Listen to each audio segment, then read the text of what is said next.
Okay, thank you all. Today is September 25th, 6 p.m. And this is the Complete Streets Commission meeting, calling the meeting to order. All right, we can help establish quorum, that would be great. Commissioner Banerjee, Present. Chair Venkataraman, Here, Commissioner Yang, not here, Commissioner Yepka, Here. Vice Chair Katz, Here. Commissioner Sheehan. I always get your name wrong.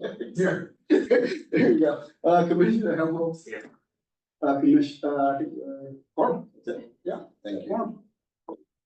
Okay, before we get started, can we have everyone stand for the pledge? Thank you. Thank you. We actually have a big one.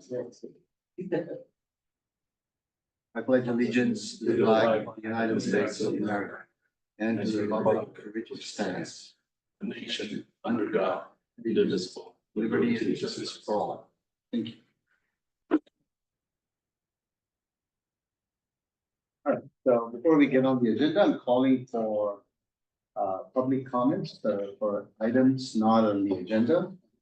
Do we have anybody? Public comments not on the agenda today. Okay.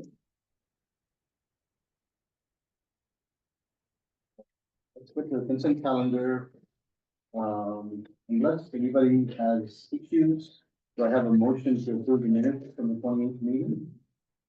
You move to approve? Second. Thank you.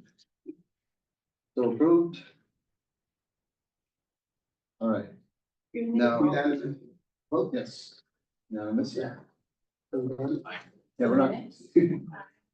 Right. Thank you. The next agenda is for our November meeting. There's a proposal which regular meeting is the 27th, due to various holidays and so on. We're asking that kind of regular meeting be canceled and have a special meeting on the 20th instead of the 27th. I'm going to open it up, although it's in the consent calendar. Anybody has any issues with that? Any comments? I won't be available on the 20th. You guys can still have a meeting, but Any other issues? No, okay, do I have a motion to approve the meeting on the 20th And cancel. and I have a cancel the other motion. meeting? I have a motion to, Okay. but before I do that, are there any other conflicts? I think we should be aware of how many commissioners might have conflicts. Let's look at the calendar here. I guess it's not on the consent calendar anymore. Yeah, no, I think that's right. Yeah, the week prior to Thanksgiving, I think will be easier for me at least. Yeah. Day before.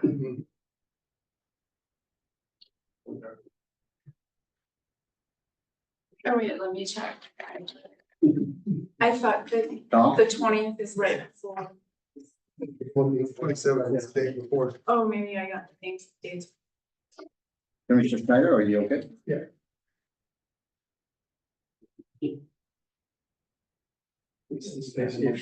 Oh, I have a different conflict. Okay. Well, given that, the majority can attend, I'll make a motion that we have a special meeting on the 20th in lieu of a regular meeting on the 25th of November. Yeah, second. Second. Okay.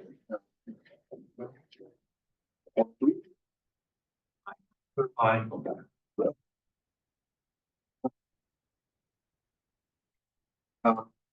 Main agenda item today for discussion is the police reconditioning subcommittee's work. Before I get to the subcommittee report, I think staff wants to make a presentation on just the reconditioning itself. So why don't we spend a few minutes, quickly go through the presentation, then we can get to the actual questions and comments before the subcommittee report. The way I'm going to do this is you do the presentation, we'll do the subcommittee report. Then we'll go to public, any questions to the commissioner, then we go to public comment, then we'll bring it back for comments. Okay. Yeah. Okay, yeah, let's go. Thanks, sir. You're gonna do that, the presentation first, yes? Yeah, I'm gonna make a quick, hopefully it'll be a quick presentation. Based on our subcommittee discussion, I thought I kind of would like, give a little presentation of how a road is selected, what type of treatment that would be proposed and so on. So I'm just kind of giving a quick overview of the process that we go through to determine, basically how a road is selected, what are the treatments. So basically, there's two types of pavements out there. One's flexible pavement and one's rigid pavement. The big difference between a flexible and a rigid is, on a rigid, it's just that rigid. It's usually typically consists of a concrete cap that doesn't really flex with the load or bearing of any load onto that. Flexible pavement is what we typically drive on our road. It's made by asphalt. So the intent is the road itself, as you drive on it, it fluxes to allow for the heavier weight. So the way the structural section works is, I'm gonna go from the bottom up. Basically, on the very bottom, you have the native soil, the existing ground. Typically, you would want to compact that to about 95% so that it's able to handle the weight of the vehicle itself. Then you put aggregate base on top of it. The intent of the aggregate base is you don't want to be paying for a high price for the amount of asphalt that you actually need for that load or the intent of that road. So basically, the aggregate base is to supplement part of the thickness of the asphalt. Typically, the ratio is about, for every 1 inch of asphalt that you have to put in, you put in about 2 inches of aggregate base. So that it becomes an asphalt equivalence that you have out there.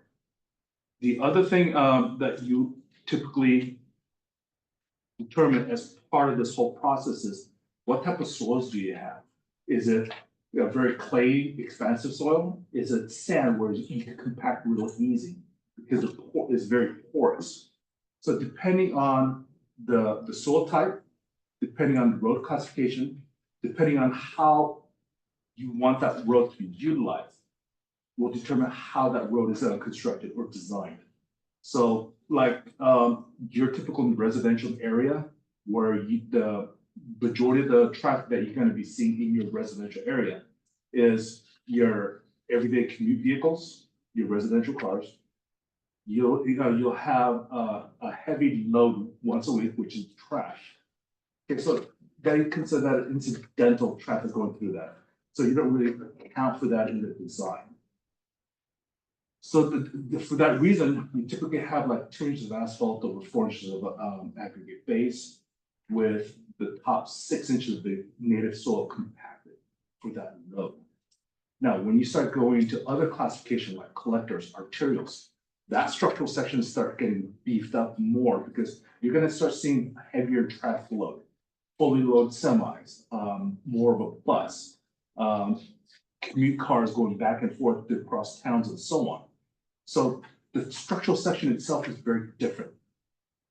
So the way the structural section is done is you first compact native soil, the aggregate base, because it's the asphalt equivalent, and then you have the asphalt. The asphalt consists of a bitumen aggregate, which means is basically is rock mixed in with like an oil-based material that binds those rocks together.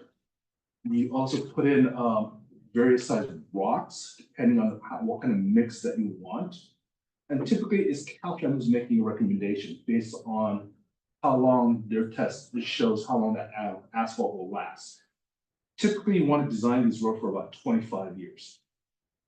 The intent is you design for 25 years, but you're going to do other treatments to extend the life of that road. So if you leave it alone for 25 years, you'll go from a brand new road back to dirt.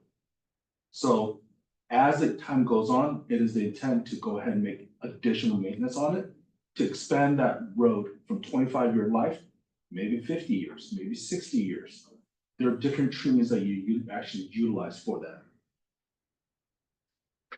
Now, one of the things that has always been talked about in all our presentation council is PCI, Pavement Condition Index. Why is this important? Well, PCI is basically a numerical evaluation of a road from 1 to 100. I kind of give you a general idea of what you're looking at 100 is a brand new road that you just paved, just as a reference.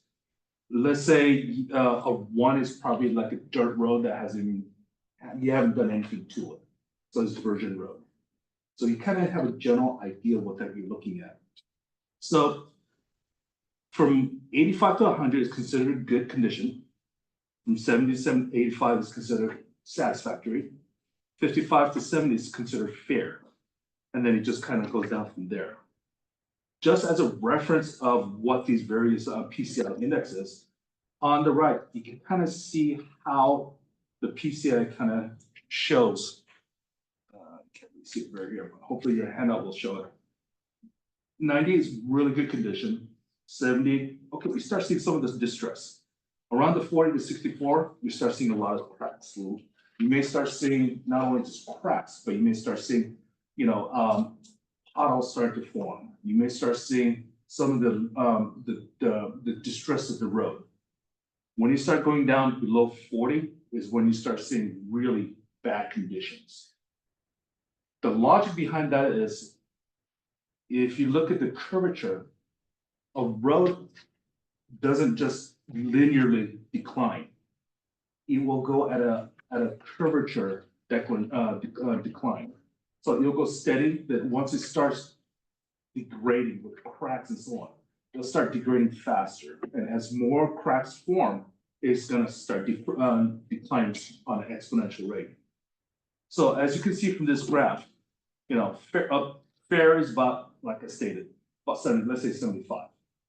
Anything above that, you're looking at condition of the road that has minimal cracks, maybe has a few little asphalt chipped here and there and so on. But when you start going beyond that 75 point is when you start seeing all the distress. So,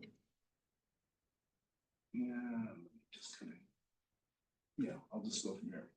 Why is that important? That is the point where you have to make a decision.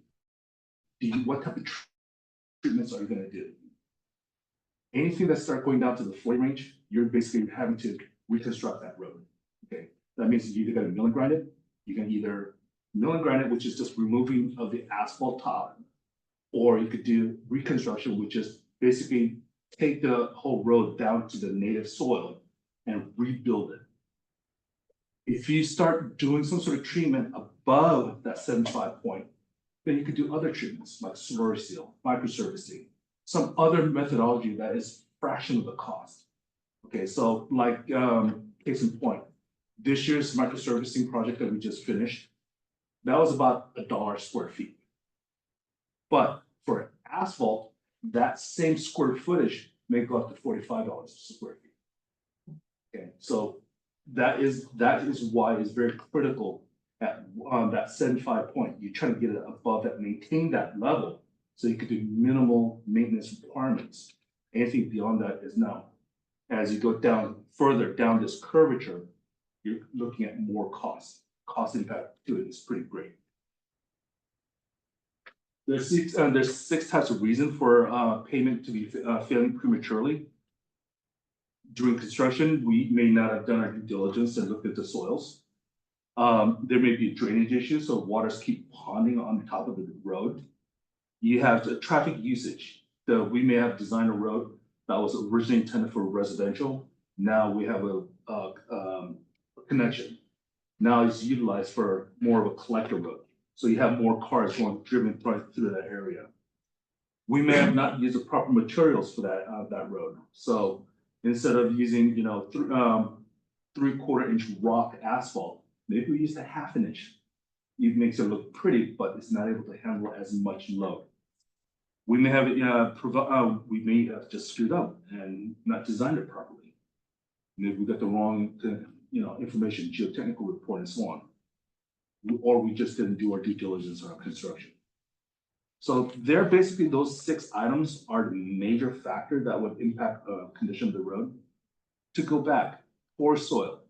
What I mean by poor soil is, as part of the original investigation, we may not have taken enough soil samples of that road itself. Maybe it's very clay, which is very expansive when it gets wet. And we thought maybe it was more of a sandy material. where the compaction is really easy. But because we did that calculation wrong, the soil may have been expanding, or every time it gets wet, it damages the road, so it's flexing more often. When I say drainage, drainage could be something simple as not sloping the road enough to force the water off the road and going along the curving gutter. Or it may be that there's a crack in the asphalt because it expands. It flexes all the time, every time someone drives on it. Like how we do paper clips. You know how you keep playing with it until it breaks? Asphalts work the same way. As it's constantly flexing, you start creating micro fissures on that asphalt.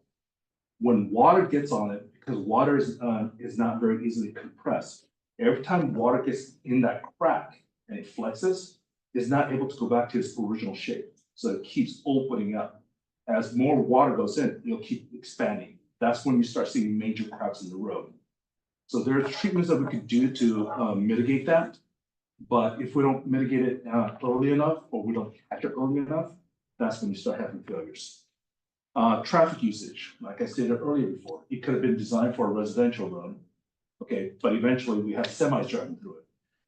That is going to impact the road itself. Improper material, maybe we didn't use the right rock, or we got the wrong delivery of materials from the plant. Again, inadequate design and construction. So there's two types of failures. One is the top surface failure. The other one is at the base rock, at near the soil. Those two types will have an impact on the condition of the road. So the top load failure is basically the road itself starts to degrade. You start seeing a lot of the rocks start to chip away because it's oil and water based, after time it starts oxidizing. So when you start seeing certain roads where you start seeing big rocks on the asphalt, what happens is the road has oxidized enough that a lot of the fines have already chipped away, and all you see is just larger rocks in that road. You could start seeing like surface cracks here, like I showed. That's what some of the things that happens as the road is flexing. Okay, so as it flexes, you start seeing that micro fissure, you have water start going in, then it's not able to go back to the original shape. Now the crack's getting bigger and bigger. You see, wide surface crack. We try to do crack seals, may not always work. Or you're also in a situation where you have utilities coming through, basically having to do some work on the road. And when they patch it, they didn't patch a good job. Or the way they did the construction may have done right, but because where they cut the asphalt, you still have that crack there where the water finally got in, and now it becomes a weak point. The other failure is basically the subgrade that has failed. When the subgrade fails, that means we try to compact the native soil to 95%, but because water got into it, now you start seeing these big ruts. Typically, you'll start seeing these type of big ruts on travel lanes. So this right here that you're seeing, this is probably where most vehicles travel. This is where the wheel always will go. For that reason, you will always feel some sort of load on the road itself. Eventually, you will collapse. You start seeing the indentation going on. As the indentation gets worse, you start seeing more cracks. More cracks means more water spawning on it, and it just perpetuates and eventually just starts accelerating the deterioration of the road. So, why is the cause of pavement failure important? Well, for one thing, the funding is finite. Okay, our funding source is usually gas tax, basically a percentage of how much you pay tax on the gas that you fill up. We also supplement that money with the general fund. Just to let you know, the trend right now is the gas tax for the state is decreasing as more cars are going into electric. So the gas tax is actually decreasing, and the funding allocation to various agencies is decreasing as well. Which means that for us to maintain our road at a certain level, more of our general fund needs to go in to supplement that. 60% of our general fund is going towards public health and safety. So basically, the whole city runs off 40% of the general fund. That means that the whole city is fighting for that most flexible money. Second thing is, the treatment of the road must be tailored to what the issue is at hand. We may say that this road is bad enough that we may have to do a mill and overlay. But if you look at the road as a whole, you may not need such an expensive treatment. We could tailor other options, market surfacing, or if it is just an area that's localized as failure, maybe we could just go out there, dig that portion out, repave it. You know, depending on what treatment you want to use, may be very expensive. Sometimes the treatment, you may have few roads that look very similar, but the treatment itself may be very different. So, you know, one road you may say, hey, let's mill and overlay it. That same looking road, you may say, okay, we're just gonna microsurface it now. And the last thing is mill and overlay was for location where PCI is low. So what that means is this, based on this curvature, typically mill and overlay, it's gonna be down in this area here. Typically, anything above that, you're looking at other options that's more cost effective for what the intent is. So depending on what you're trying to do, mill and overlay allows you to have that road to last another 25 years. But if you catch it enough up here, where it is like 70 and above, you're gonna be spending $1 square feet like microservicing it. So now you extend the life of that road 7, 10 years. Depending on certain treatment, you can even make it last 15 years. So you're trying to maximize the return on the investment that you're doing. Now, the reason why I'm bringing this matter up is the list that I'm proposing right now for our next year overlay, mill and overlay. The reason why these roads were selected is because, as you can tell, the current PCI is relatively low. Okay, if we don't do something to these roads in the near future, it's gonna have an even bigger impact. Around the 40s, 50s, I still could technically go and just remove the top layer of asphalt without having to go and totally demo the existing road and rebuild it.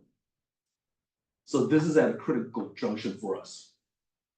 So for that reason, the roads were selected, not just big, and these roads were not just randomly selected. These are actually roads that has been surveyed in our biannual PMP, pavement management program that we have.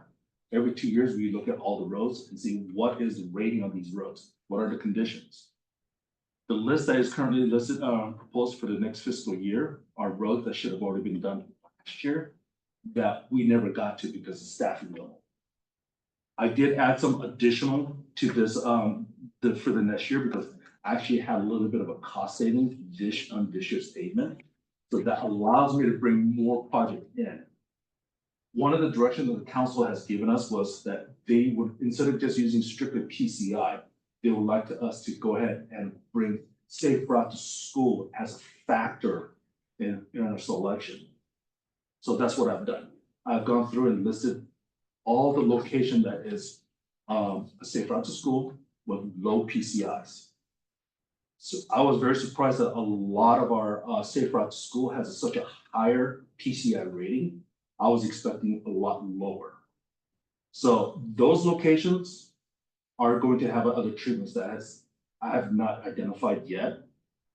The reason why this is becoming very critical for me is the fact that for me to go ahead and do these overlay, the mill and grind, mill and overlay, there's a lot of other things that needs to be done. I need to go out there and do some core samples to make sure that the soil itself is still good. What is the thickness of the existing asphalt? Because we don't have all the records that we need. I also need to go out and do some surveying because since we're doing road work at this location, what we should have been doing all along is if there's any ADA ramps in that area, we should have been upgrading it to meet current ADA. It's not just because this gives us an opportunity to upgrade it. It's kind of like the law. Is if there's any improvements in that area, we should be upgrading the ADA ramps. For me to upgrade the ADA ramps, that means I need to hire a surveyor, do a topographic survey, look at how the drainage works. And I gotta design that ramp individually for every locations. Because unfortunately, you don't have a standard width of right of way. Every corners are unique. So I have to design accordingly. To do all this stuff, it takes time.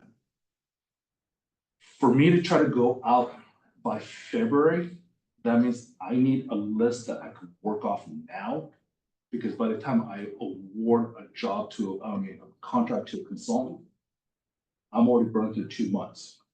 Then it takes another month for that consultant to gear up, start designing, and then another month. So that's already 4 or 5 months down the road. This is now on September. That means I can't be out on the street until about April of next year. By that time, the construction window is very narrowing. And the cost of the construction is actually going up. So that's kind of one of the reasons why I kind of want to give this presentation of what are some of the treatments that we actually look at. This is why certain location may seem like a safe route to school that should have some sort of treatment, but based on the PMP, the PCI is relatively high with isolated location where we need to do some work. So anyway, I just want to kind of give you guys a general overview of how the road is determined. Because one of the questions you guys ask is, why these roads? Why not other locations? Good. Thank you, Stephen. Appreciate it. Why don't we go to the subcommittee to get your report, and then we'll get to questions. Unless, do we want to take questions to Stephen first? No, let's get the subcommittee. Let's do that. Then, okay. So, Who's gonna go first? well, let me just, I would like either Wes or Scott to go first. We had 2 meetings. I wasn't unable to attend the first. Scott attended both meetings. So what we talked about before we put our second meeting is that each of us would talk about where we are, what we accomplished, and see if Me kicking off, so, okay, awesome. Definitely looking forward to hearing everyone's report. Just for my thoughts. Yeah, I just want to start off with, obviously thanking Stephen and Art for all the work that they've done. They're doing a ton of work towards these projects. It's going to result in a bunch of great, improvements for the city of Los Altos. So thank you guys for everything as always, but this specifically as well. And also just for kickstarting the subcommittee, because I think that was a great way for, at least for me, but I think for all of us to learn more about what we're looking at for the coming year and beyond. And get a really, much sort of finer grained sense of sort of where we're across the city and how we can work in safe routes to schools and some of the council priorities and start thinking about how we can leverage that work to have some safety improvements around schools and around important areas of the city. So appreciate that. Yeah, my impressions have been that Stephen and Art and your team are very organized in your thinking around the sort of pavement condition of the roads. And also, obviously, you guys are on top of, what budget is available from the city to do the work and what the cost of the work actually will be. And so sort of my sense has been, deferring to you guys on sort of stack ranking the available streets or sort of like the highest priority streets based on those sort of considerations. Where the pavement condition is deteriorating most, what the cost of that will be and how to prioritize the cost by, like you said, Stephen, in your presentation, what's where you can get the biggest bang for your buck and maybe do some strategic interventions where we can do microservicing or things like that. So I think that seems like some of the primary considerations for driving where we're on the streets. And then Stephen and Art have helped us. You actually printed out some maps here for us today, I believe, and we haven't gone through this spreadsheet yet. But we looked over in our second meeting, a map that looked very similar to this. that helped us see where sort of, the safe routes to school streets, sort of are overlaid on where the work will be done, and how that's folded in. And that looked very, sort of, thoughtful to me, and I think that makes a lot of sense to me. We did have some conversations around, what's not on the list, where are some maybe, safe routes to school areas, or complete streets master plan areas that are not represented here for just this upcoming year, or highly prioritized for this upcoming year, and sort of, you mentioned, Steve, like, why not? And maybe we talk that out a little bit. So I think we've developed that conversation a little bit, and correct me if I'm wrong, Stephen, but I think you see, at least some minor changes on the list for 24-25. Correct. Yeah, exactly, including, I think, the addition of university, from Edith to Burke, which, as we discussed in the last meeting, I think that section of university serves 3 safe routes to school routes, if not more. It serves GB, Garden Bolus, Covington, and Los Altos High. So that, and we've also heard that area may not be in amazing data condition either. So it's nice to see that at least included for consideration or included for work. So that was something that I think has come out of our conversations that I think, we should be happy about, the subcommittee having a chance to discuss. In addition to that, I think my sense is that our work as a subcommittee is not necessarily fully complete. I think we wanted to make sure we could have a report out to the full commission, air what's been discussed and worked on so far. One issue I think would be worth discussing as a full commission is how we can help going forward. And Stephen, you talked about the schedule and the lead time that you need to get this work done, contracted out and done. And I think one of the other areas where we see the full commission being helpful is bringing in sort of obviously public comment and input for this work once we've got an initial plan of which streets to go for. And I would like that to be just a topic of conversation for the full commission, or I would propose that. What specific actions can we take to do that, to get that on our agenda and to be prepared for, so that we can meet the schedule and the timeframes that we need to go for this upcoming year.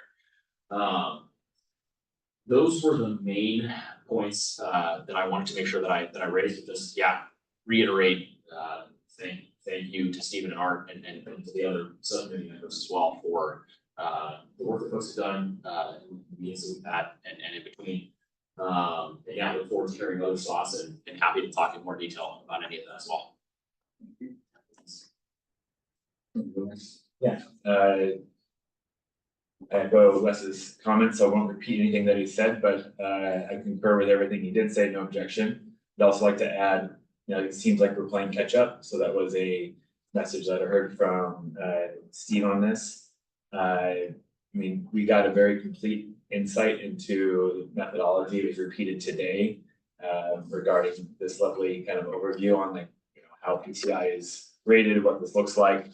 Got good insight into the city map itself, state map at a larger level, and then also explanation of road types from collectors, residential, and so forth, and the type of funding streams that we as a commission or the city are focused on, and what those roads look like. So that was useful.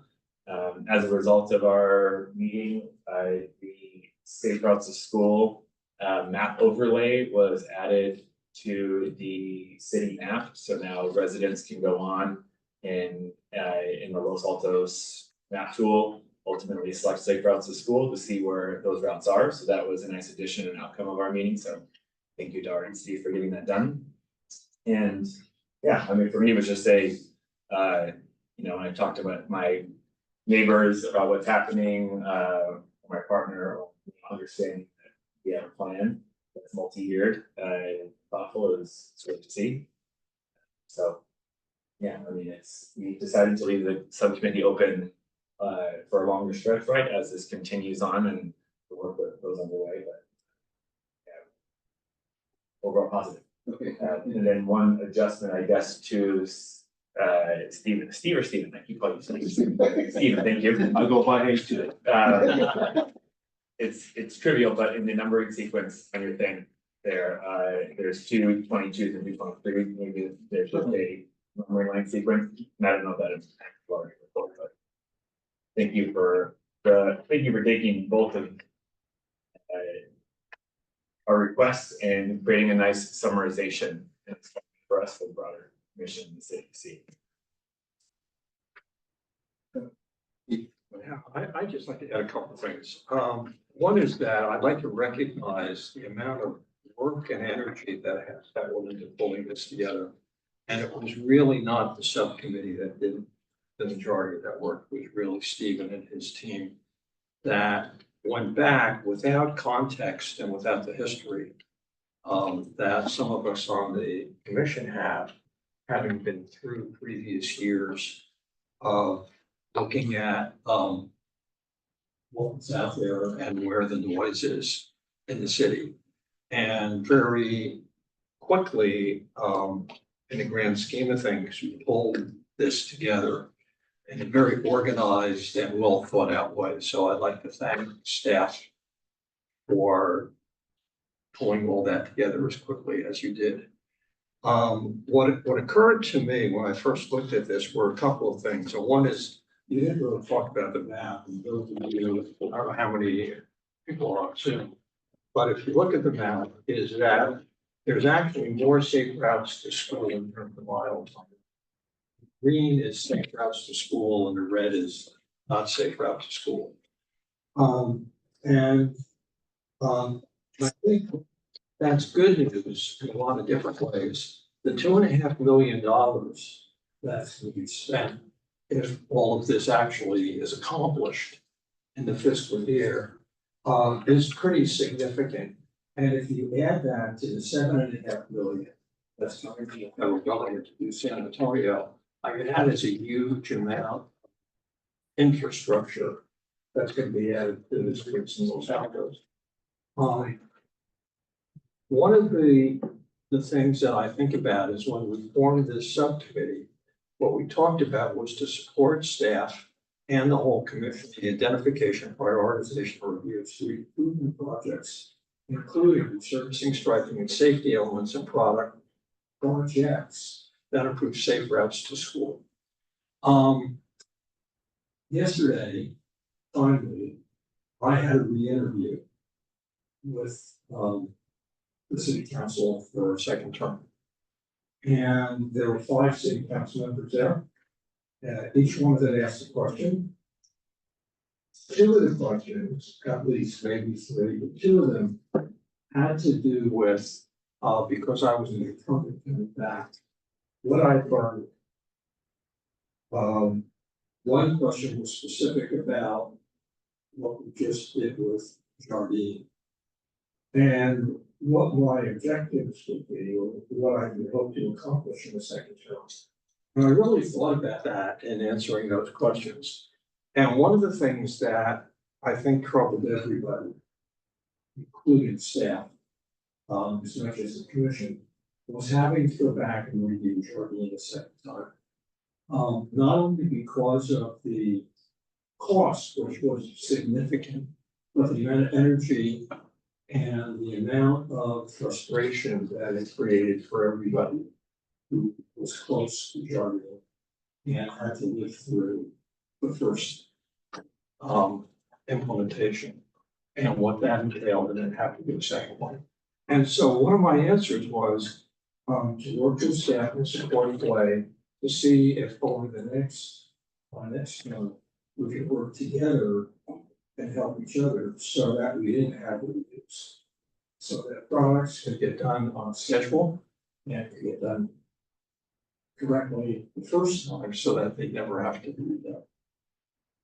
And I think one of the things that really helped, and I think Wes touched on this, was that in the second iteration, we probably have 4 or 5 public sessions where the entire council met with a very strong representation of the community, students, residents, even some faculty members.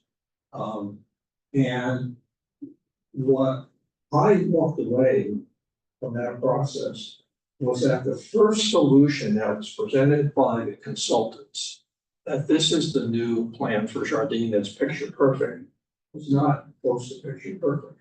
And it really took 3.5 or 4 iterations of that design to get it to where it is today. And having been back there more than 5 or 6 times, I believe that there are some behavior issues that will have to be addressed. But the design of the road is so much safer than it was before it was addressed. And that would not have happened had it not had community involvement. And so when I look at the map and with the subcommittee is right, we asked a lot of questions about why certain streets were missing when they had appeared in previous things. And those were addressed in a way that I was okay with that. But I think the whole commission needs to, if there are feelings about that, we need to get that surface. But the other thing is when you improve the PCI on a road that's bad to good, it will create faster speeds on that road in some cases. Well, not, I think. It solves some safety problems, but you could also then create something that might require a traffic calming. When I go down El Camino and it's broken up, right? People aren't going as fast as they do when I went down this morning in Palo Alto on a very nice foothill expressway level pavement, right? People are literally going fast. And so that made me think about what happens when you take a road like Springer, for example, that is on safe routes to school, and you bring it up to Brandon, right? Do you then have to add other safety elements? And we talked about that as a subcommittee. And the answer that Stephen gave is yes, one of the things he wants to do is use this money not just to pave the roads, but to add the safety elements that make sense in order to make that road as safe as possible for all means of transportation, right? And so I think one of the things, and since that's number 1 or 2, is that what we can look at as a commission is how we get the kind of involvement at the front end in a positive way so that people can get on board, understand what's going on, and maybe surface things that we haven't thought about. So that's the only thing I would add. Okay, thank you, Steve, appreciate that. Any other comments from the community? Good? All right, why don't we do this, why don't we put a round of questions? First invite people who are not in this committee to maybe ask questions first. Go back to people, yeah, for the questions. Why don't we do that first? Schneider, do you want to go first? I got a couple questions. So, Stephen, you were talking about the soil core samples. So, do we have a database of what the conditions are for every street? I'm assuming Whenever you say conditions, are we talking about the PCI? Or are we talking about the core samples? well, they're related, right? You're taking core samples to determine what the PCI is. So the reason why I'm taking the core samples is we're looking at that. We have ASBILs, but it's not dates, but we have not made it happen.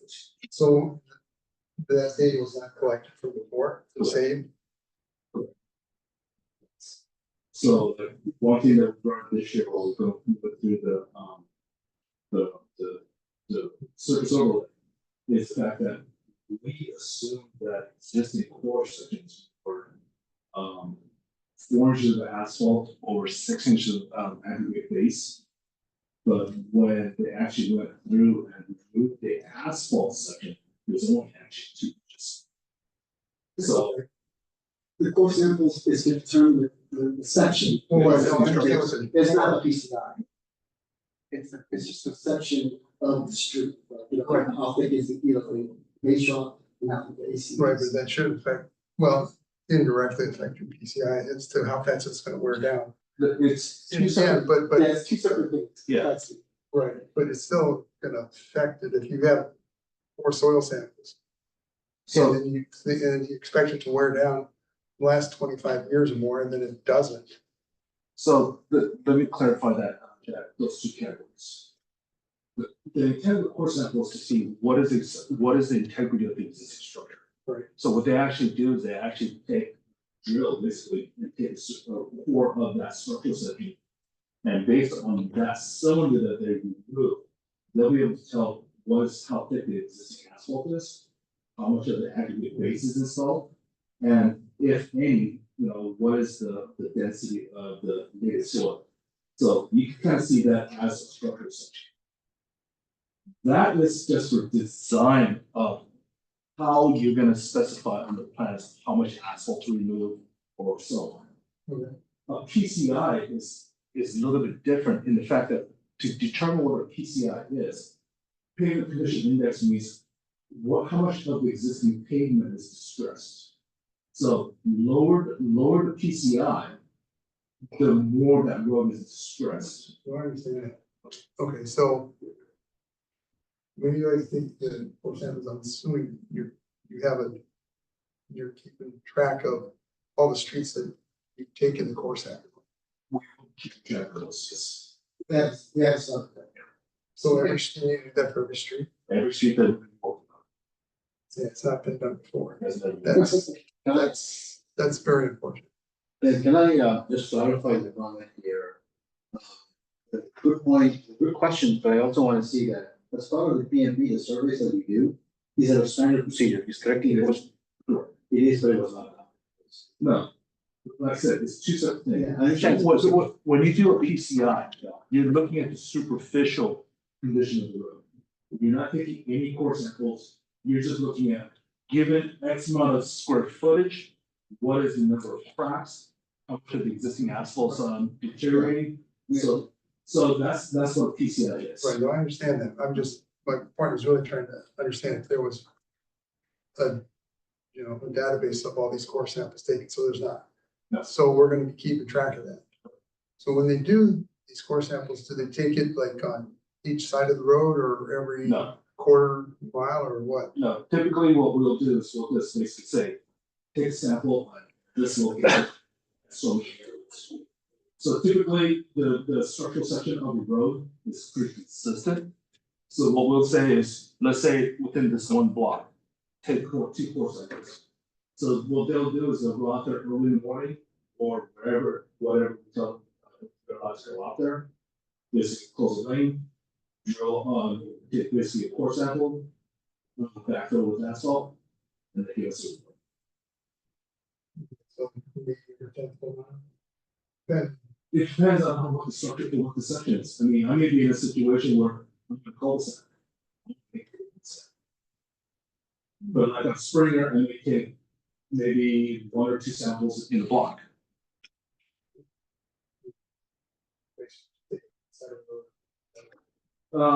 Yeah, I mean, it should be consistent across. It should. line. yes, theoretically it should be consistent. So whatever the core sample is I have on one side of the road should be the same on the other side of the road. Because it makes no sense to change the design. So in theory, you're only gonna take it once. Is what's taken once every year or once every 10 years, You're only gonna take it once. keep track of it. Typically, the way a design would go is we would pull what's called past. Basically, at the conclusion of construction, they will go and say, okay, this is how the road was constructed. But through the years, we've lost a lot of that knowledge because of the high turnover rate. And sometimes we may not have updated that map or that asphalt for that road 2-3 iterations ago. So we lost that information. So to expedite the design going forward, it'd be a good practice for us to do. Any other questions? Okay. Thank you. This is for the, you can ask both the subcommittee. Yeah, so maybe just quick answers, because I have so many. I have the same questions that did about database. So, existing database, you're only taking the samples on existing roadways. Given that a lot of what you're proposing to do in the higher range of your Charters Green is put a surface treatment. What are you proposing to do with all this information that you gather from these core samples, besides put it in a database? That database is yes, you utilize for certain sites. So you'll change the design. No, I may not change the design. If, let's say a road is just superficially cracked. Okay, I may just go ahead and remove an asphalt layer because the aggregate base and the native soil underneath it is still in good condition. I don't see the road dipping down, I don't see alligator cracking. So to me, you say that the structural section of that road is still in good condition. We just don't know structural section. Yeah. You know, that's So- what the core samples are for. So what if you find out the structural section is really bad, but your PCI on the street is 70? What are you gonna do? Well, if the PCI is really bad, if the PCI is in the 70s, but the structural section is bad. The PCI is basically saying the road is able to handle what its intent purpose is. So I don't really have to do much. So if you find that the foundation isn't good, doesn't have a good foundation from the samples you're taking. And the road isn't like 50, you're just gonna put a surface treatment on. Okay, so if the foundation is bad, you're not gonna have a PCI of 70s. Basically, what happens is this, the water has gone into the base layer of the road itself. So now you're gonna be in a situation where you start seeing the depression going on. You start seeing a lot of cracking in a very small area. You're gonna see a lot of potholes in that area, a lot of repairs in that area. Then you gotta go into another treatment or methodology. So sorry, I'm confused. I thought you said that the foundation was like dependent a lot if it's clay, if it's this, if it's that. Like that is a lot of variance, that's not all engineering, so. So Yeah. let me kind of explain how the design works, okay?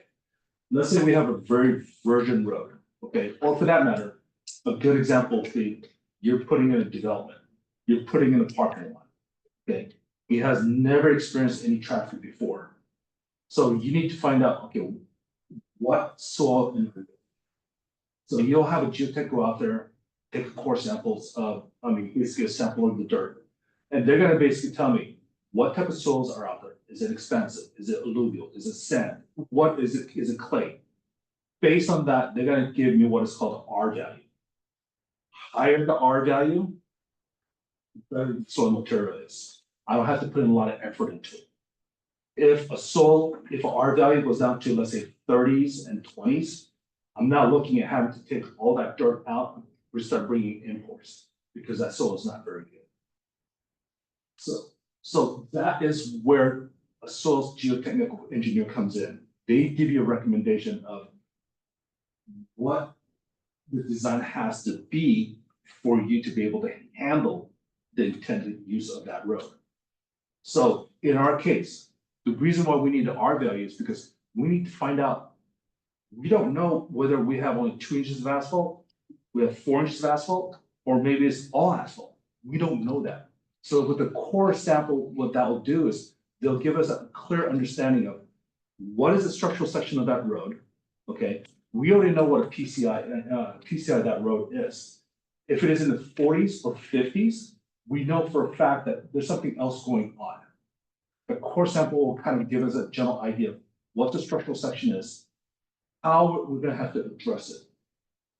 So it kind of gives us a guidance on the design.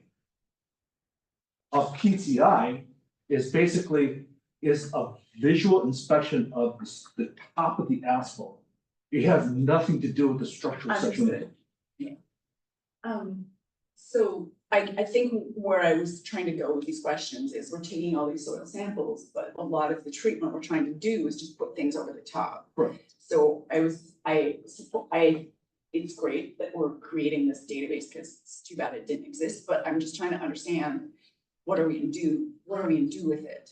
And what do we do if we take a sample on a road that the PCI indicates we just do a simple slurry seal or something like that, but the underlying structure is telling us there's gonna be a problem here. Like, how do we decide? Are we investing in PCI or are we just gonna wait till there's so much deterioration and you need to rebuild? Well, that's where we're at right now. PCI kind of tells us, what is the condition of the road? The condition is in fair and deteriorating really fast. So if we don't do something right now, we're gonna be in a situation where the sub base itself is gonna be impacted, and we're gonna have to reconstruct that road completely. So your assumption is that anything with a road with a PCI of say 70 and above has a good sub base? Not, it's not just that we No, repaved it a couple of years ago. It's Yeah, not, so it's not like that's- that. Yeah, so that's what I'm still trying to understand. Or don't go and Maybe I'll take a look, do a but- core sample till some other time because Let's see it if I have a doesn't, picture and of it's that. not No, a it's okay. Let's high just- priority. Yeah, let's come back to it. I Yeah. think, maybe there are some more detailed engineering questions specifically to this. Maybe you can send the questions to Stephen and maybe we can come back next time. And, if there are some open questions, we can address those. Yeah. That sound good? Okay. Yeah, I think that's fine. I don't think there's more specific and Tom might have some.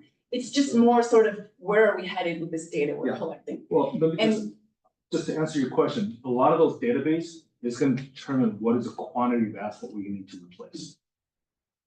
And then now, let's talk about the fire. So are all the street, because I know we do the annual or once every 2 years, LCI analysis citywide.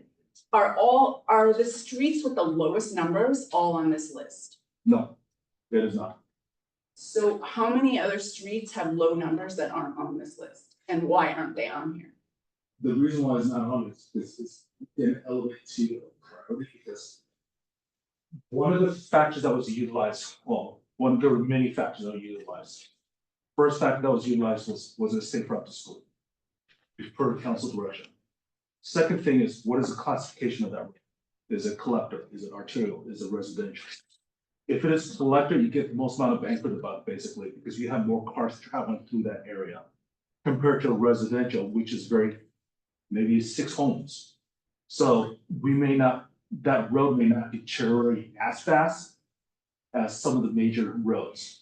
So- Understood, but then its PCI number would be higher. So I was just asking, do we have all the roads with the lowest PCIs on this No. list? It may not. And then, let me just ask more questions, I Please, think, rather please than go ahead, really go into ahead. that anymore, but I think that answer was. So next question is, what's the funding for these ADA, all these ADA ramps that you're proposing to identify? It's gonna be coming out of this project. Do you have a sense of how many ramps you're talking about here? It says on the It says on It's on the Oh, I list, missed yeah. it. I missed It it. says number of ADA, It says 30,000 per AD. and it tells you the number of ADA. ramps. Oh, so you have it in the estimate already? Right. Okay. And then, I missed it, thank you. And then. So for each of these years that you're doing this plan, what will each one of them bring our citywide PCI up to? I Or cannot tell you. up to with an assumption? The averaging. Yeah, is it going up? Is it staying the same? Is it going down? But what number is each year heading to? I cannot tell you that right now, So maybe that's a follow-up. because we're about to start the next round of PCI investigation, basically. So we should be coming up either beginning of next year or the following year for the next round of field surveys. Okay. So we're doing some stuff this year, but we don't actually know, like. Well, we can go ahead and do the calculations, but like I stated, You're gonna do them in a few months anyway. well, the whole thing is with the amount of turnover we have had, we have lost a lot of data.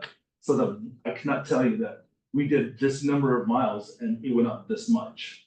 Because that's also dependent on other roads that has deteriorated that we should have done, we never did. And the change of priority also, the council's change of priority does change. I think before it was like reach up to seven, the average, is whatever, number 76. 76. Yeah. But now it's not about PCI, it's also about safe route to school. I think the priority for that more than 5 years has been to pick roads. And then pick some to add safe routes to school, like since I've been on the committee, we were doing that long before COVID came. Yeah. So I think that's an important priority, but. If the annual review of the PCI is coming up, then that process will take place, and once you do that review, I'd be curious to see. to come back and then sort of look at answers to where do we land when we do the gray section, where do we land when we do the section, where do we land when we do the yellow section? Yeah, that's not a, set in stone kind of list, it does, it is. a moving target. I mean, the list you have right now is not, only one that's set in stone is for the next fiscal year. The list may change the following year. Exactly. Can I add one thing on this, Suresh? So this is specific to her question. Specific to the question, yeah. Okay, go ahead. Just to clarify, what I think I've heard from you, Stephen and Art, since we've been chatting about this is we didn't just add Safe Routes to School to these priority lists because they were Safe Routes to School. They were streets that did deserve repair, right, based on the pavement index. I just want to make that clear. It's not like we said, Yeah. here's some streets that need pavement repair, and then here's Safe Routes to School. It's Safe Routes to School that also the roads are in need of and deserving repair, yeah. And that's the process that's Yeah. been going on for years. Yeah. Yeah. My last question, I'm sure I could ask something more, but my last question is, was geographic equity considered in this priority list? In past years, geographic equity has been considered. Have you considered it this year in the No. priority list? To be honest, no. It's because we have so much need throughout the whole city that when I went through and identified the list, you can kind of see that the project location is not concentrated in one area. It's actually spread throughout the whole city. So I do have some projects on the south side of town, as much as the north side of town, east side of town, as well as the west side of town.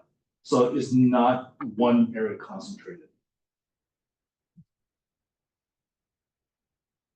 Go ahead, if you have other questions. No, that's good. I'm not keeping us all night. Because no, that's okay, because if the SIP committee has to go back and work on it, maybe you can put it in the comment section, because if they have. Oh, I have comments. Okay. Yeah. That's all about it. I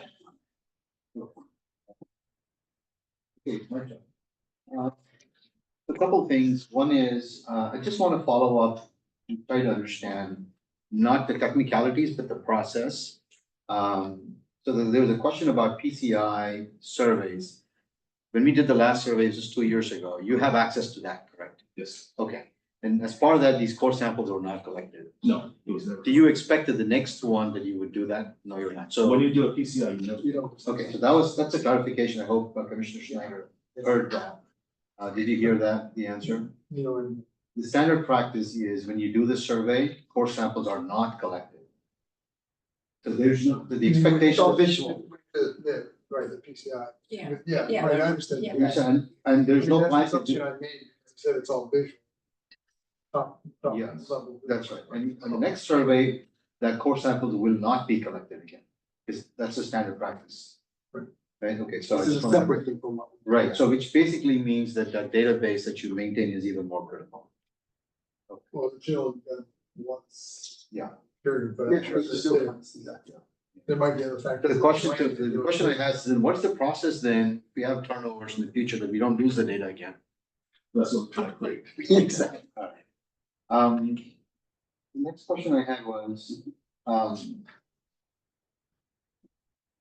in terms of, there was some, I heard that the subcommittee report, I'm sure it was Commissioner Katz, or was that there were some streets that were on the plan that were dropped, and some other streets were added. Do we have access to that list? What changed? One of the reasons why that list has, I had to make the modification that I did, is because it was exceeding the dollar amount. And So there so was budget constraint. there was a huge budget constraints. Is there a way to know what streets were lowered? Find it. Or if you could follow up maybe with the follow on, that would be great. You don't have to answer that question now. Yeah, I'll be more than provide that. Okay, Just gotta find it. all right. Yeah, we can have the next meeting. Or see that all the funding for this current year, these projects are either coming from the CIP. The CIP, They're all coming from, the road stuff, okay, So which is basically- funded by the gas. the gas tax, or whatever the traffic impact fee, anything that's in. It does not. Suresh, can I just add a comment, process comment To to your question that you asked? the previous question. The question about roads that are prioritized. Okay, so that was my previous question. That question, yes. One of the discussions at the second meeting we had was about certain roads that had been on previous safe routes to school and were on the priority list. And I'll just give you one example, which was Little Southeast Avenue. And why that was on the list. And what we talked about was that when San Antonio was done, there was a probability at some level that traffic would divert into Los Altos Avenue. And that could then change the current PCI on Los Altos Avenue, depending upon what kind of traffic is there and what the impact of that is on the street. And that's why, He's talking about San Antonio too. That's what I think. yeah, and that's why this list, I think, should not be considered at this point. Cut in stone, right? I mean, this is a moment in time, right? Where what's in gray on the top, I think, is a lot more legitimatized than what's in 25, 26, and 26, 27. And my guess is that we're sitting here 6 months from now, remember the subcommittee and staff, we're right at the beginning of this process. When we're sitting here months out, my guess is that we'll see a list that's evergreen. And that won't be exactly the same list that you're looking at right now in the same order. Potentially. Okay, thanks. To answer your question, the next year annual street surfacing, majority of that is coming from the general fund of it.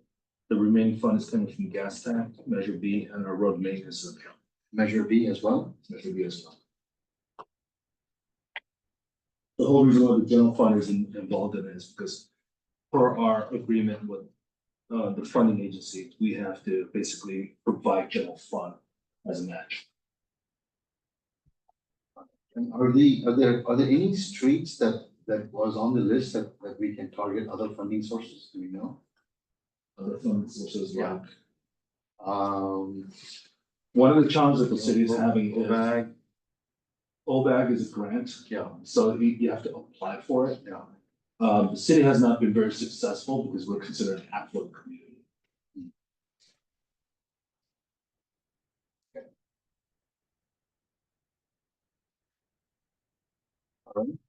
So let me go back and add a follow-up question to what Commissioner Banerjee had. And this is to do with the PCI trend. So what the discussion that came up last year, just before the city council meeting where a strategy or prioritization based on safe routes to school was proposed, or I guess we adopted it in general.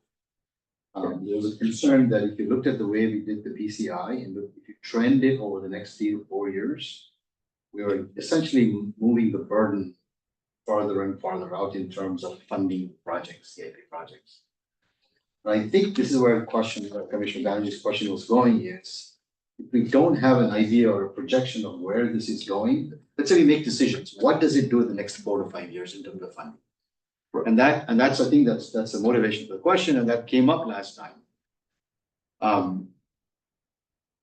So now that in fact the variable is safe routes to school improvements, in fact, probably makes more sense for us to keep track of that, right? I think we're making the right decision in terms of safe routes to school, but I think the concern is, so I don't want to make it a comment, turning into a question is there a way we can make sure that we have some sort of a projection as to what's going to happen in the next 4 years in terms of budget, because that's going to affect this decision on the street significantly. The list that you see before you is based on that projection. So right now, when I was doing our annual capital improvement project budget, what I was told by the state at that time is you have 2.5 million coming in every year. Now, that was the projection when the budget was adopted. As we get closer to next fiscal year, that money may go up or may significantly be reduced. But this list was based on what I was told as a future projection of what the revenue is going to be.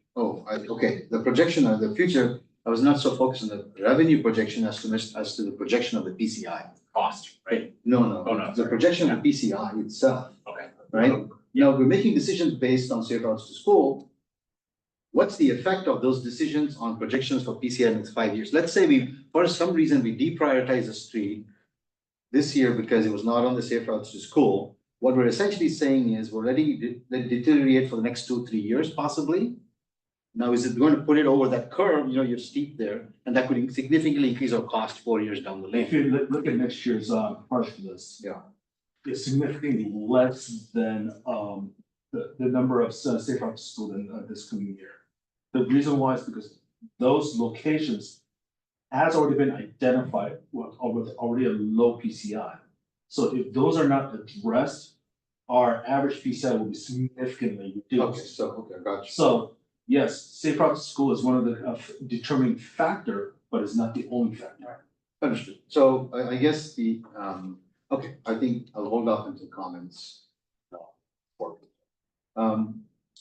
Now there's an answer to a question that you gave, that there were some that had lower PCI that were not on that list at all. Yeah. Can you say a number of streets that might be that are significantly lower PCIs than what we have here and not on the list?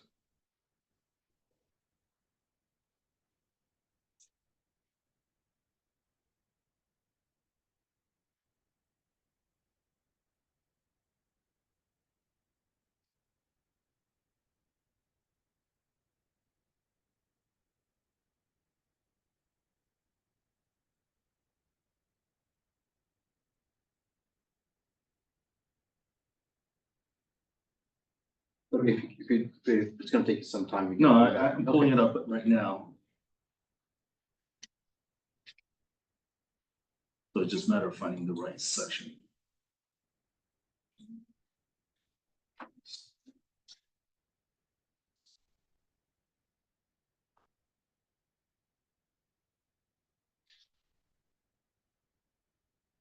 Let's see, Sure, I believe that report all the way up to year 27 was it? Yeah.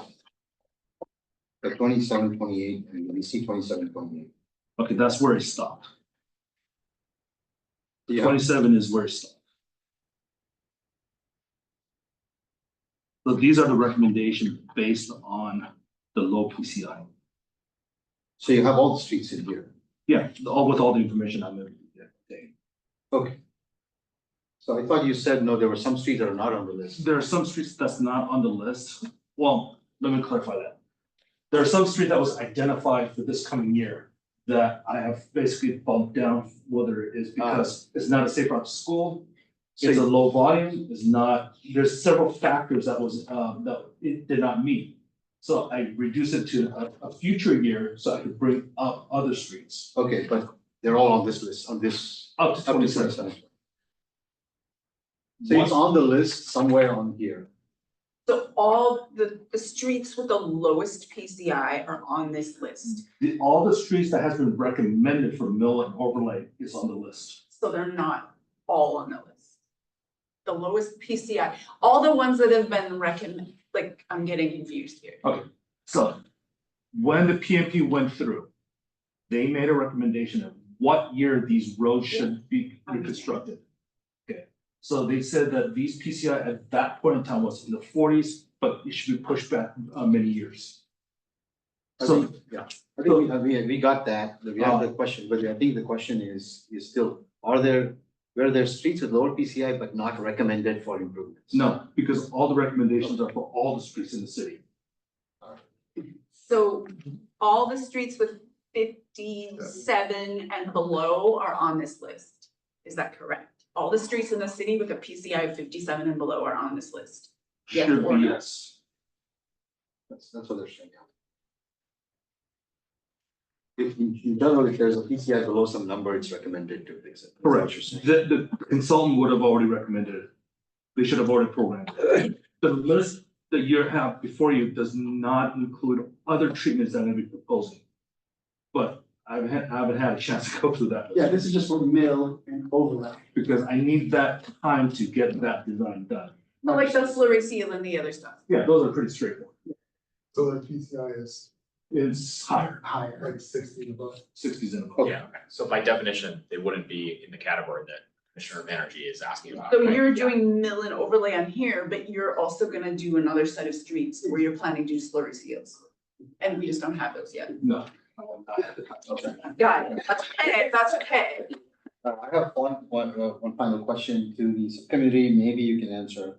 Have you looked at this list? Have you looked at correlated this with the improvements that were proposed as part of the Complete Streets Master Plan?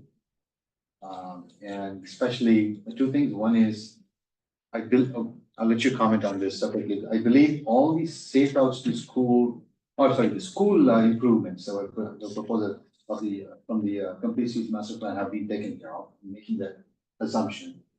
But there are also spot improvements that were recommended, and there's a priority list in the Complete Streets Master Plan. Is there some correlation to that? Are they being sort of tallied against each other and to see what progress we're making against that?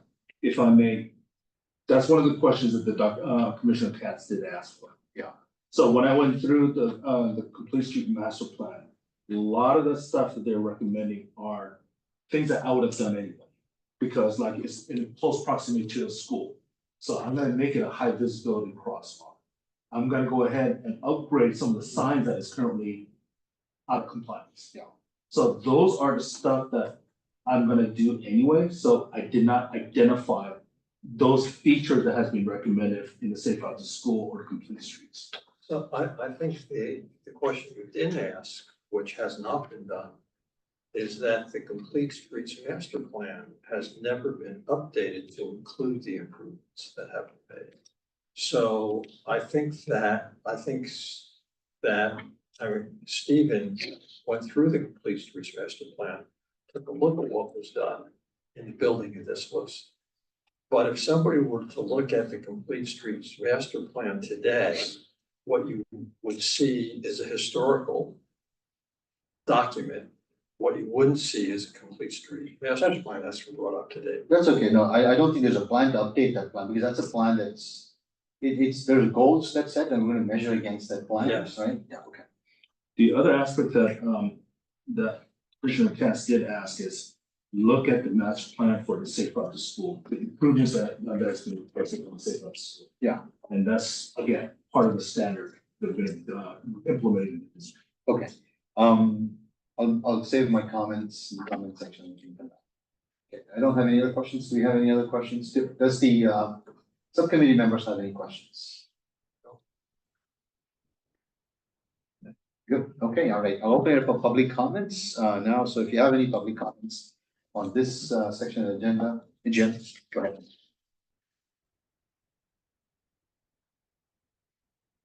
For the record, I'm Jim Wing on Elkerton Road. I'm really here to ensure that two Safe Route to School streets are done. One, and you have mentioned before, and thank you, which is the short section of Milton University of Milverton to Manresa. The second is Giffen. Giffen I can't find anywhere, and it is in the Complete Street Master's Plan. And it is a high volume complete streets. I mean, you go there at 8 o'clock in the morning, get your clicker and you can count them. And there are a lot, and also the siblings. As the little guys need somebody to walk them to so they can get to the crossing board. And the Complete Street Master Plan, in terms of the corrective action, is correct. And so that should be done. On a side note, you have Gablin between Cuesta and Lyell on the list. Did you know that there are two major housing developments? Both are going to put in sidewalk, curb, and pavement redo. But this one thing about it is one of them is on a construction hold right now. And so we have no idea when that will be done or any confidence when it'll be done. So there you may be able to swap Giffen for the Gablin Street there and maybe similar dollars, I don't know. Now, you do have to take this Complete Streets to School is a very important consideration. it really should be taken. Some other feedback for the university. Number one, I had the opportunity to see the cross-section about 2 weeks ago. And yeah, it's thin. The water company dug everything up on one side of the street. And the second thing is when the maintenance supervisor came out, Mike, about 1.5 years ago, and we talked to this. First of all, he said, not in my pay grade. But yes, he agreed that the SU 20 swale was correct for the Milverton corner, very practical, and it would solve all of his pavement problems. Also, he knew the base was wrong because keep in mind, and since COVID, university has buses. And it's the start and stop of those heavy buses that is tearing up the section just before Manresa. And it's only about 35 or 40 feet long where it's a tear up. And of course, once they get to Milverton stop sign, the tires kind of are breaking away the edge of the pavement. And also basically on Githam, the SU 20 swale would work perfect. So, and what is that? The last contractor that I talked to 2 years ago, he paid $264 a linear foot. So it's not terribly expensive. Thank you. Thank you. Any other? No. I'll bring it back for final comments. I'll go through everybody's final comments. I would, two things. One is comments on the street, but also comments for the subcommittee to take back. In terms of continue to work on it. But before I go to the comments, I had one question which I should have asked that I would like to now is just a general idea on the timeline. Stephen, if you can comment on where we are, what's your expectation in terms of getting the plan done for this year? So we're clear on that. And second is there anything else that the commission should consider as any additional work or things as requested to the subcommittee? Construction timeline. Not construction timeline, just I mean, the plan. just timeline. Like I reiterated before, I'm already behind the gun. For me to go out to construction by January, February of next year, I should have done this probably about June, May, June of this year. At this point in time, I kind of need to have a general guidance of, are the streets that I'm requesting, is that going to be acceptable so that I can start some of the preliminary stuff with respect to the core samples, survey, hire somebody to start doing some of the design. Would that be acceptable? All the other list that's on the list is in the future year. Just to let you know, the next year, the Gamma may not even be there again because the construction that's being proposed, or for that matter, I have another road that became more of a priority. So only thing that is solid at this point in time is what I'm proposing for next year, this coming construction window. All the others are fluid. So we have this meeting, then we have further more inputs in next meeting in October, and then maybe another round of inputs in November. So in the November meeting. Then Is that kind of the timeline we're trying to follow? I was hoping to either get that list adopted either in this meeting or the next meeting. Next meeting is probably going to be the last opportunity for me to solidify what I need to get. So the final round of comments from the commission comes in the next meeting. Okay, all right, got it. Okay, why don't we go around for all the comments? Let's start with you, Todd. This is for the commission to the subcommission. You're just on the comments. If you have none, that's fine. Schneider? No. Go ahead, please. I have one. The first one, public service message, if you use gas, buy your gas in Los Altos, because then the gas tax comes to our city.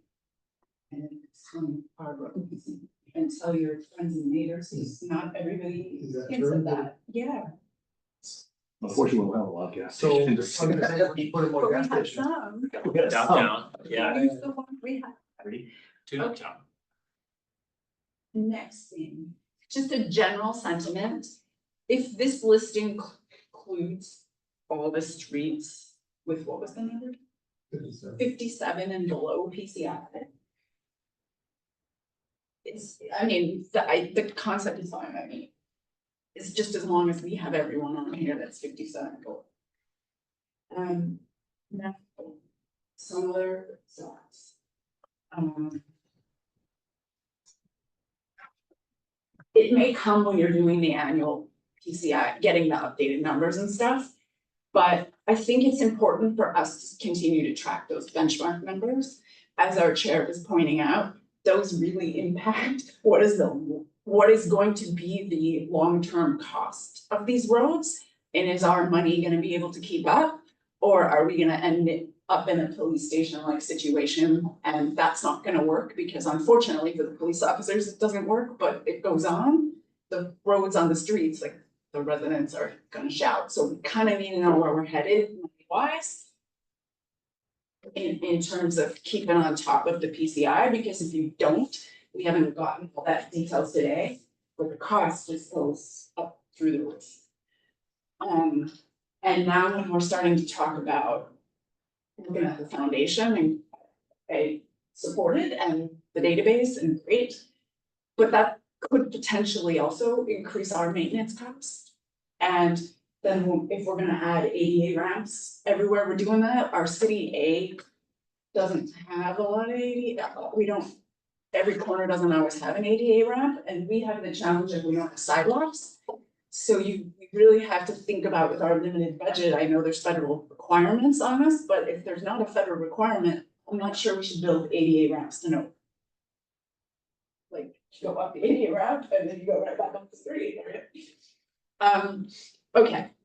Next point is, just for the record, I think I've heard you say, Stephen, several times that 40 and below is like not good. But if I look at the chart, because I'm remembering back to when Fremont Avenue was redone, I think that street was in the 50s, wasn't it? And that was horrible. That was, yeah, that was bad, and that had to be reconstructed. So the chart here on the presentation says pavements that have deteriorated below a PCI of 64 or within the range of poor to fair conditions may require major rehabilitation such as pavement, mill and overlay or PCC restoration activity. So just to be clear is, you know, I know you're inheriting a lot of this, but these things cost a lot of money when we get the numbers low. And then the next thing that I wanted to say was, I get asked the question, but questions are done. I don't see why the city doesn't use the MTC PCI scale. Because MTC is the Bay Area Regional Transportation Provider, and they sort of compare PCI across the county and then across the Bay Area. Every year or 2 years, they have some report, and they have their own scale. And for them, 90 and above is excellent, and 80 and above is maybe very good. I don't remember everything off the top of my head, and 70 and above is something. And so given that they're our regional authority, I don't know why we're not using their scale, A. And B, I think telling people, you know, like 70 above is good, everything 70 above is good, I think is kind of not really true. And if you drive down a road of 70, you're gonna find a pothole, some cracks and some other things. But well, understandably, all our roads aren't gonna be in the 90s. I mean, that's also unrealistic. But I think having some more expectations, because when you're in the 70s, you're needing treatment and you need to be on the budget queue and the planning queue. It's very different than being at 90 or 92. I think the next thing I was gonna say is,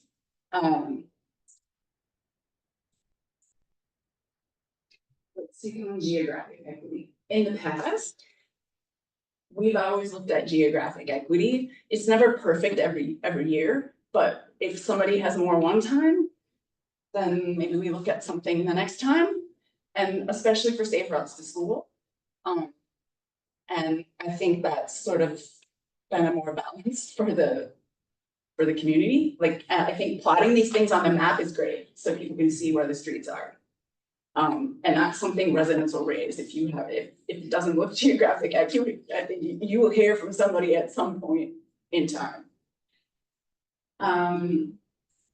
And not to go into a long conversation now, but the shoulder treatments and the swales that were coming up, I mean, these can impact the foundation and how rapidly it does or doesn't deteriorate. So I don't know if there's a plan to go back and look at shoulders and swales and requirements like that. Because if we don't have all those right requirements in place, and then it's causing more.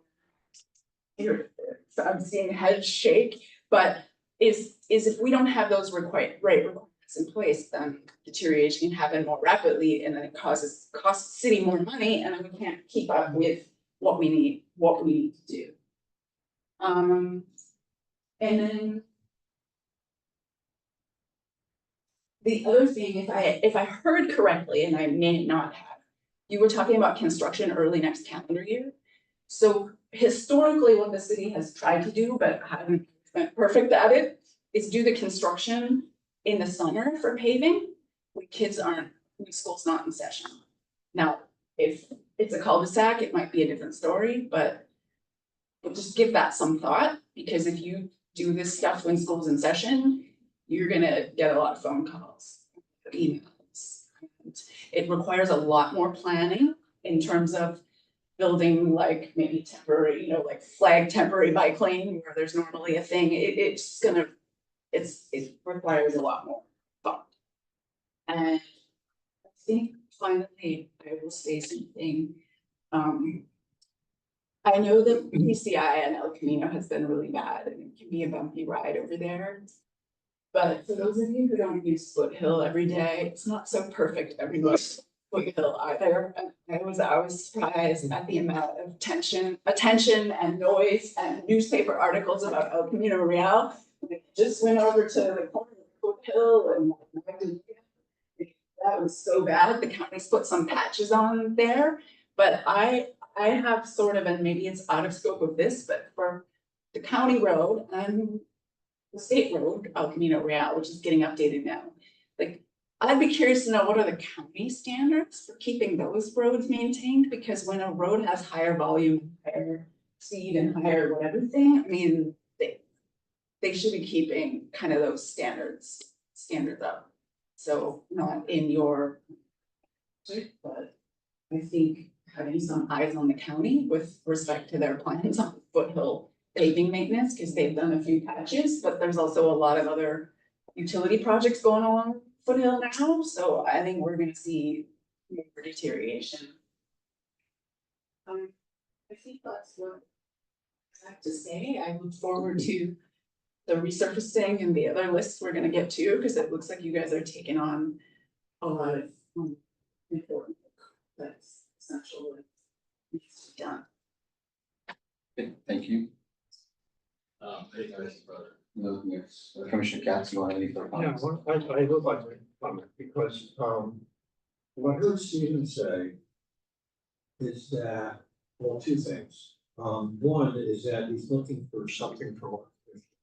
We can go ahead to move forward on the streets that are identified in the 425 fiscal year, so that he can get that started.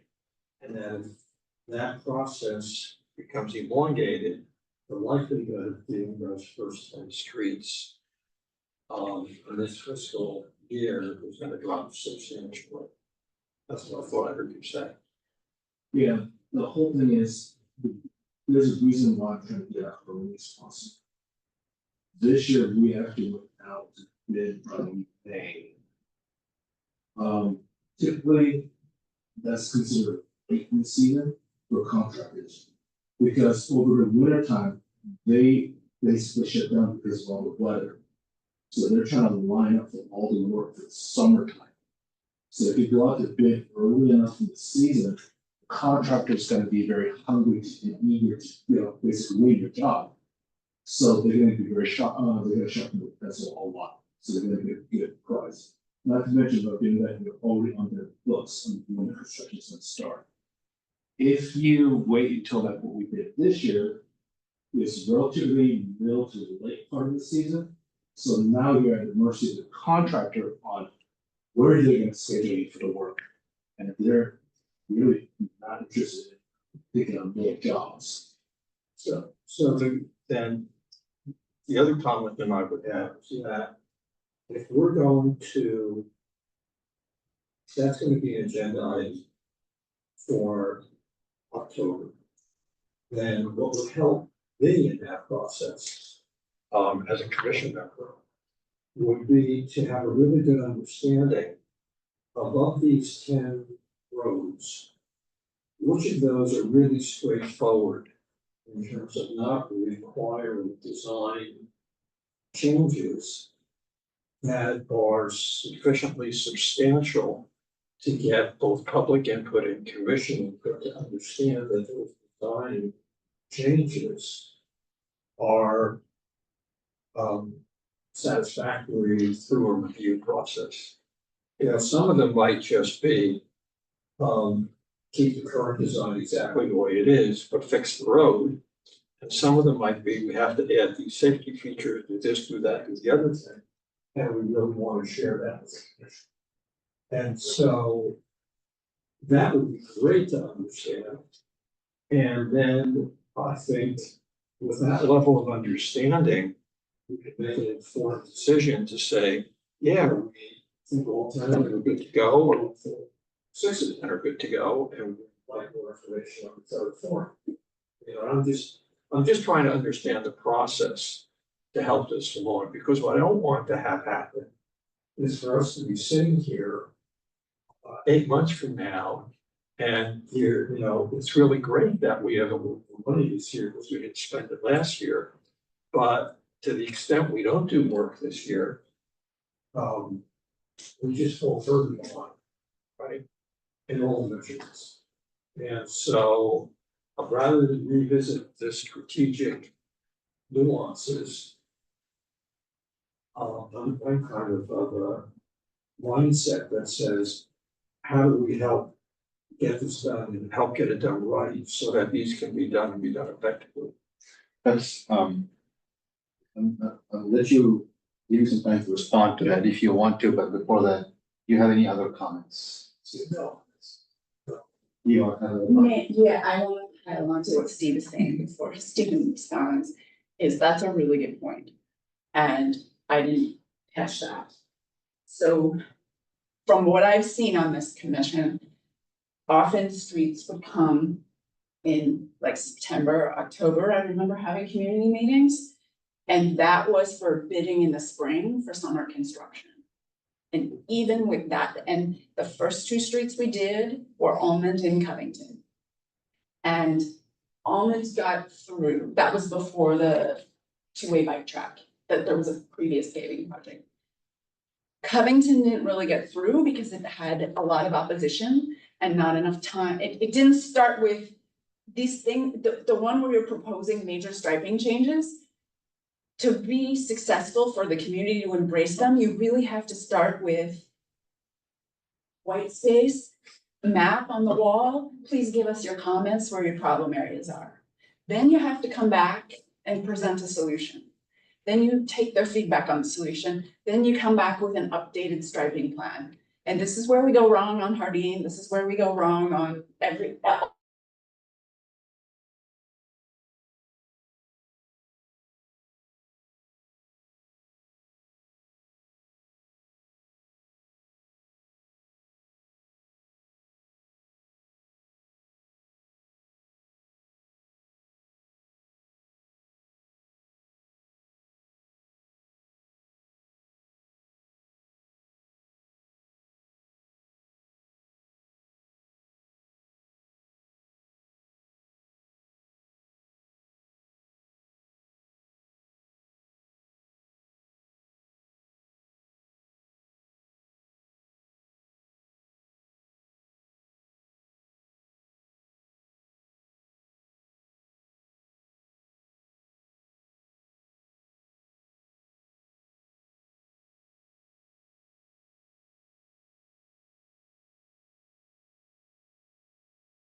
Because I see a couple on here where it's like, oh, those are problem intersections for kids going to school. And if we don't, and if the road itself is not marked as safe routes to school, we're gonna miss that opportunity to do something. Okay, that's all I have, thank you.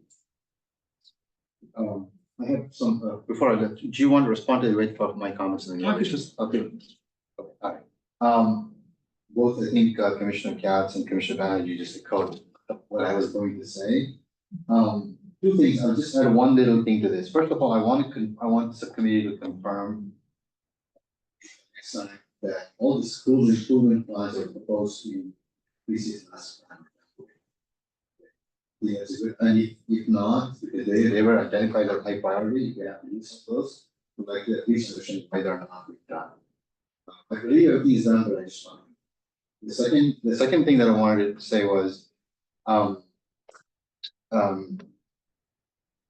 these projects, I think, okay, before I say that, I don't think you need approval. The staff doesn't need approval of any formal sort from the commission in terms of what the project list is. That's why we have the subcommittee is to work with the staff to come up with a list.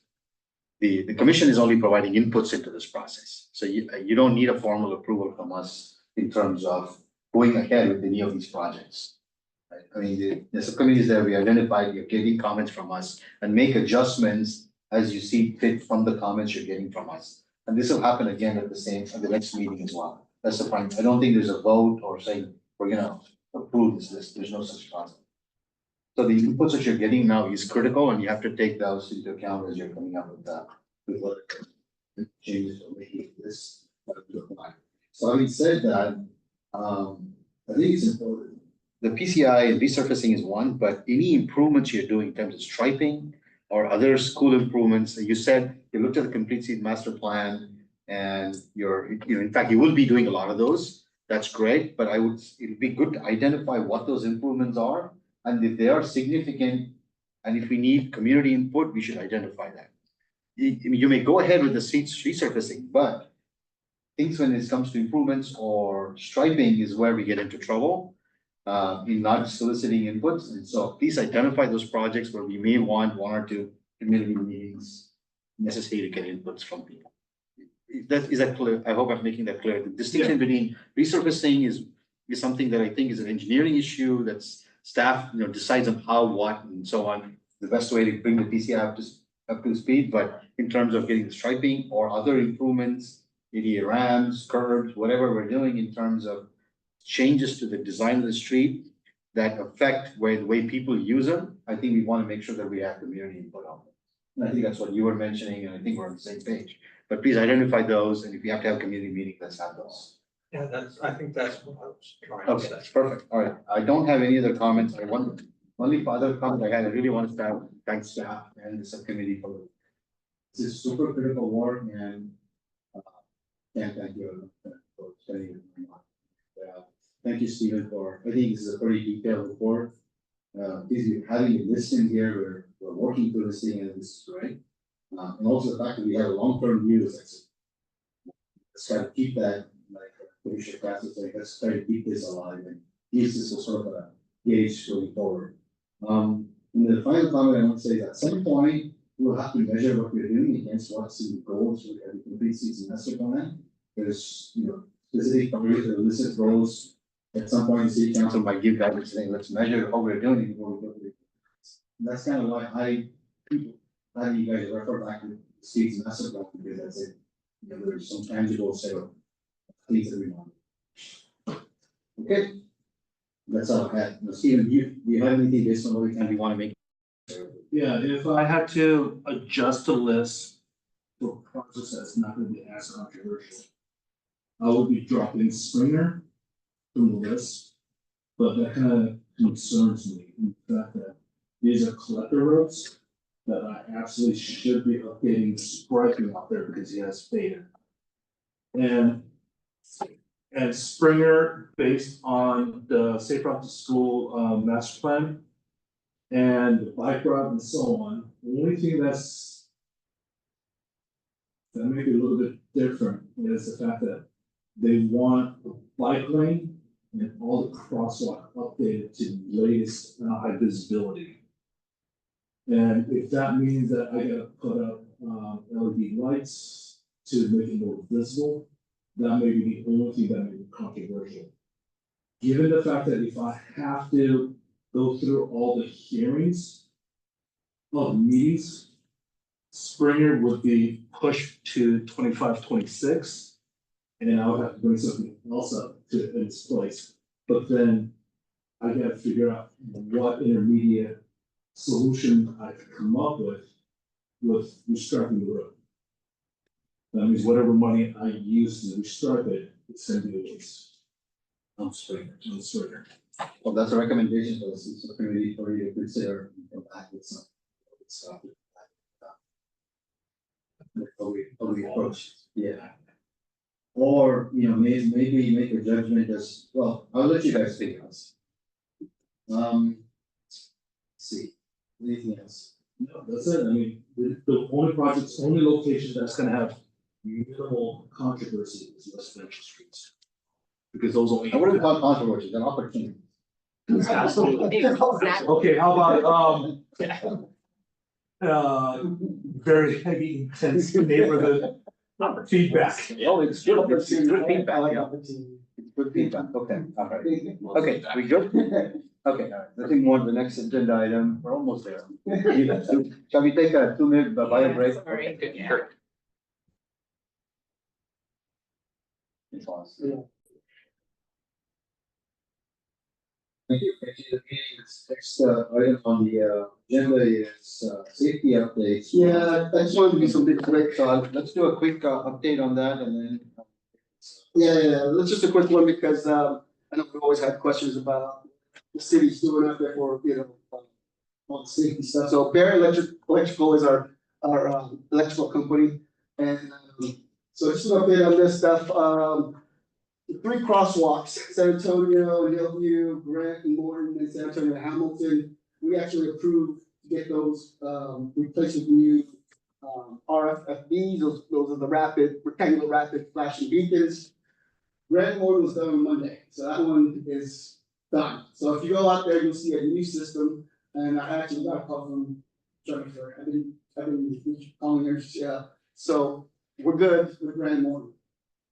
San Antonio, Hillview, San Antonio, Mount Hamilton, they told me that's next Friday will be installing new crosswalks there. Rectangular. So those are right, City Hall, those 2, and then, so those are broken. I think one of them are broken, and so they're replacing the whole thing. There'll be a new system there. So again, so Bear does our quarterly checks on these, and so we don't always know when something's broken.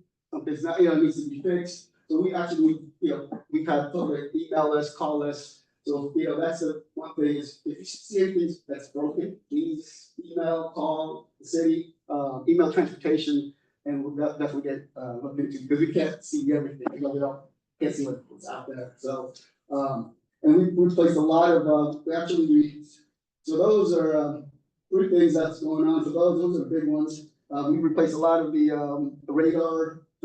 Those signs, the signals that says, you're speeding, so we fixed a couple of those. What I'll do is that I'll email you guys a list so you kind of know exactly what to do. But I'll send you guys a list of what's pending. So stuff like that, but definitely something's broken out there, let us know and we'll chill with that. Sections on San Antonio. It's Hillview. Oh, hold on. Yeah, that would be. Yeah, Cats can wait till we. it's just an informational, so that's fine. Yeah, it's San Antonio. It's San Antonio. Yeah, very hard to stop it, so so it's a complete system. Okay. Are there any public comments on this? Probably not. I don't see anybody. Okay. When we go around the questions, questions. Commissioner Schneider? Any questions, comments? Mr. Banerjee, questions, comments? Asking about the RFB for Homestead and Fallen Leaf. Homestead? Yeah, there's one there, but There's one there, right? yeah, there's It's one just- there. just one side, so I got, Functioning problem. yeah, so. And then every time. Like this. Okay, great, So great. the company that Silicon Constellation makes those, I think there's a few of those in the city. They actually recently folded and closed. So, which means they actually, did get material before they did that. So they will be fixing it. Status. If it's not this week, it's next week. We've had a lot of news problems with those RFP companies folding. And then the problem is you put their system in and then they go away and then you have to take it out, rip it out later and put a new Yeah, one in. it breaks, it's hard to get material and stuff But like it that. sounds like It's like the we're three too far down crosswalks. the road on this one and it's needed, much needed. Yeah. Yeah, and the three crosswalks that we, those three crosswalks I was talking about, we actually approved it in March, and finally, 6 months later, it does take a while. So be patient. Commissioner Wesley, any comments, questions? Just on the report, Well, that was it. general? No, specific to No, this. no, Commissioner. I just have a quick question. Yeah, The one that's San Antonio, there's, there's one that has this for the diamonds, right? Those will be ripped out, they'll be taken out. yeah, with the new system, Okay. and it doesn't have those lights on the diamond, it just has a rectangular flashing. Okay, so the question now I have is now, this, the ones that been making the rectangular ones, those are, is that the company's own business? It's just Silicon Constellation, anything with Silicon Constellation brand, so, I think there's a few of those. There's, the thing is, the city has different kinds of brand, they're like, they're not consistent with The the brand. question I had is there a standard for it? Is there a standard? No, it's just a different company that makes it. So now we're using Carmana is the brand that we're using for the system. But it's, yeah, okay, Commissioner, so but the standard, there's other manufacturers, right? Exactly. And also to make clear is, the ones on the ground, the in-ground flashing beacons. Over a year ago, those were actually decided not to maintain those because they don't last. So, that's what we're not fixing any of those things that. The ones that are across the intersection. It's on the pavement. For those things. Okay, thank you, that's all I have. See, on the agenda, so staff report, we have a couple of project updates, I think we already talked about the annual street resurfacing, do you have anything in addition to what we have here? No, the job is pretty much done. We're going through our punch list at this point in time. We just paid out our first invoice that has been billed to us. So we should be taking that item before council probably in November. El Camino. Based on council's look at it, it looks like they're gonna start doing, be in our city limits. October 4th, that's a Friday, and they will be done the following Friday, the 12th. Okay, any questions on either of those?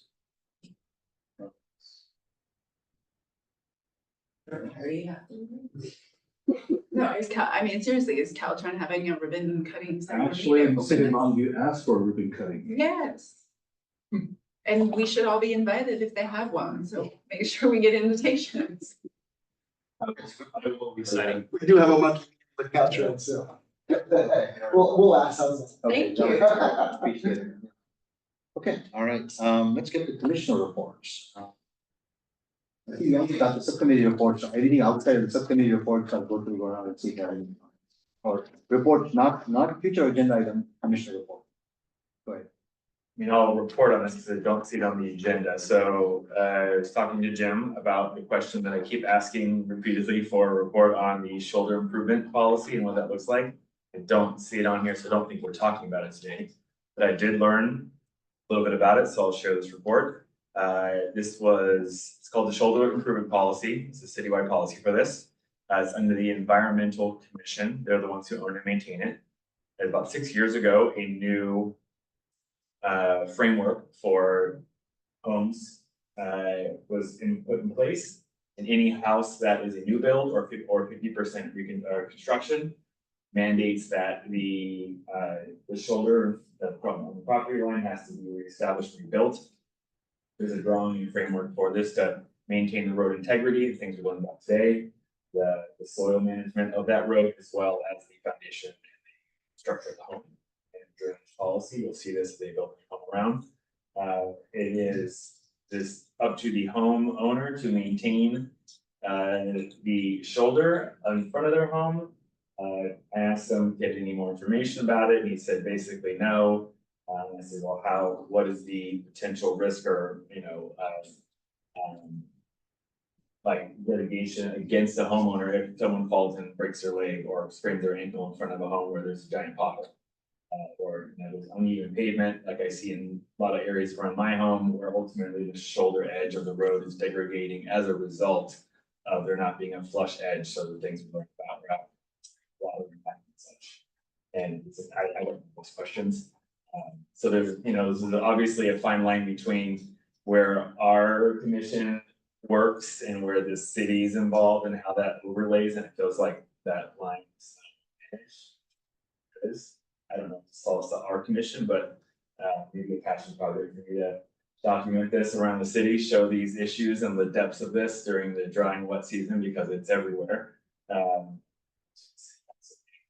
Share, see what we hear about this at the city level, given the sidewalks, and that is our sidewalk. Sure. Thank you for doing the report, going through the city, giving us a little bit of an insight into what. Okay, thank you so much. I don't think we should make it a discussion. This is just commissioner reports, so let's not. We can talk about it. Yeah. Okay. Do you have any reports?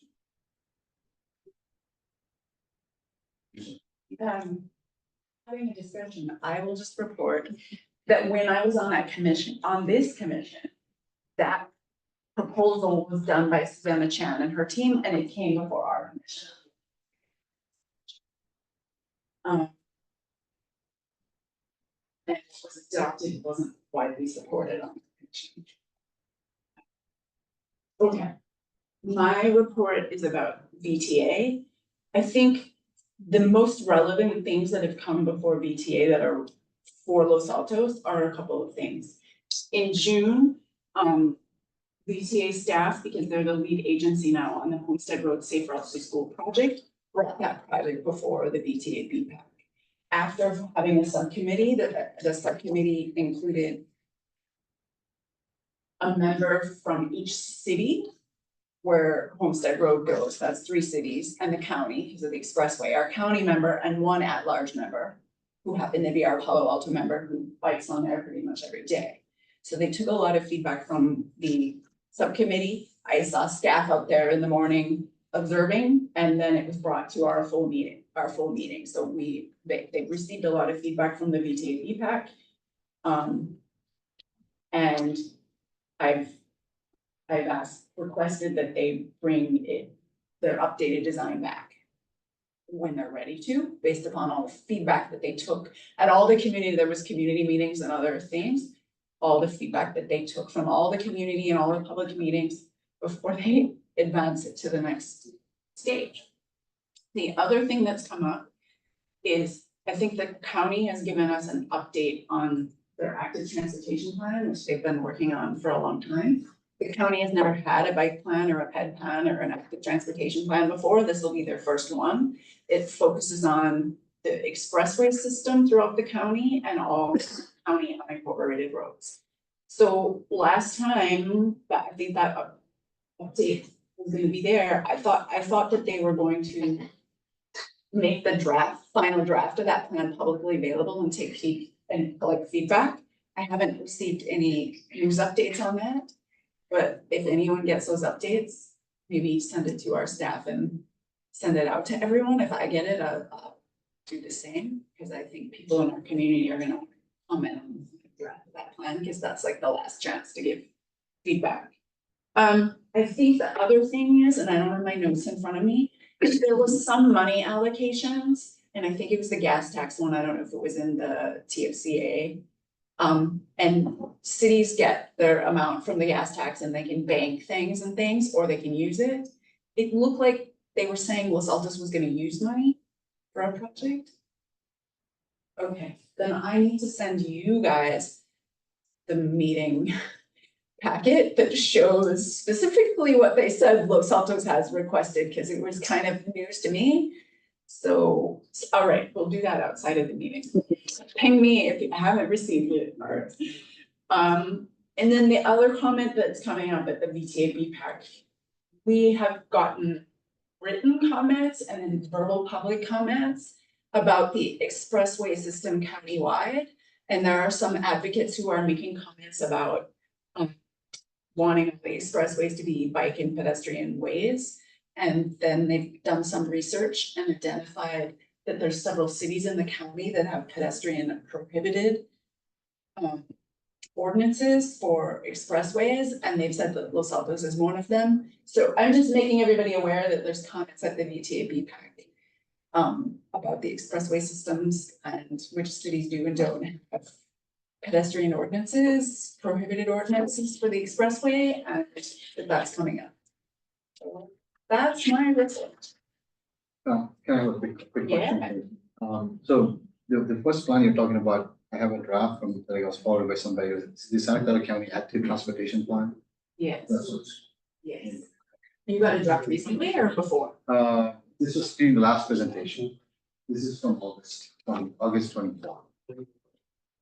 If it's August 2024, yeah, a presentation? Yeah. Or can The you, presentation. there's it's not the presentation, there's supposed to be a website where you can go look at all the details and give feedback. Okay. So they were doing it in two parts, so we got the presentation of, here's our active transportation plan, it was kind of high, level when it was in slides, but you're supposed to be able to go see, I don't know if it's gonna be like an interactive website or like our complete streets master plan, one of those big documents, but there's supposed to be some details coming out where the public can give feedback. Okay. Yeah. And I would encourage staff, if possible, to promote this publicly, because this obviously. Yeah, even through the city's weekly manager update. Yeah, because this affects given the scope of the plan, the countywide expressway network, this impacts our city. So, I got a question. Yes. So why do we allow some people to have questions that can vote on this issue? Well, I didn't know you had a question. I did on, yes. Well, you had a question for him on the report. Okay, I'll let you go ahead. and ask No, I'll the do it afterwards, but question. Okay. you said you don't ask the questions, and then you ask the question. No, I thought it was a discussion. I didn't want to make it a discussion, that's all. All right, if you have a question, it might as well, if it benefits all of us, you could go ahead and ask the question. Oh. Okay, thank you. Commissioner Pietro? No. Yes. Okay, all right, I don't have anything either. Let's see. Future agenda items. Yeah, I'll put a couple of things in there. Question? Let's see. These are kind of, things we need to do. Okay. First, I guess we gotta work, CSE work plan. And that's actually, the clerk has emailed all the staff liaisons, and we gotta work on the 2025 CSE work plan that you're gonna represent, we're gonna present to the city council, and they want it due by January. By January, okay. So. So we need to come up with a process to do that. Yeah. So which means we'll need possibly a subcommittee to work on the work plan with staff. So maybe we, By January, which means we need to have the subcommittee, maybe we should form it next month. yeah. So, yeah, let's notice Because that, we don't have a meeting on December. Yeah.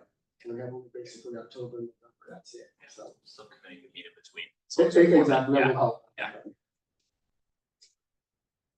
And actually, if the subcommittee is only meeting, if we form it in October and they can only meet between October and November, and then we can only meet in November because we have no meeting in December.